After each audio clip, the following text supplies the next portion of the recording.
Professor B here again. Today I'm making beehive frames.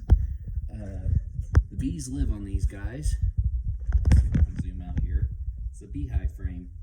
We got wax foundation. It's this black, probably blur for my camera over there, but those go in there, and the bees draw out their comb and everything on that. Today, how I do it, and I'd recommend this to everybody. I use a staple gun, an air gun, so I use this air compressor, got the hose here, and I use one of these bad boys. I put these staples in it, and just double up. What I like to do is put one here on the bar and one in the side here on this, so it really holds it in place. I'll get some photos on this video with that as well.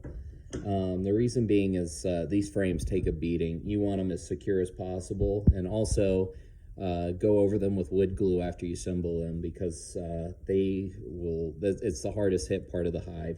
Every time you go in with your hive tool, you're going to pry up, and that just, over time, this part just gets beat up, and it just eventually chips out, or it'll pull right off the sidebar there. So anyways, hope you enjoy this video, and thanks for watching.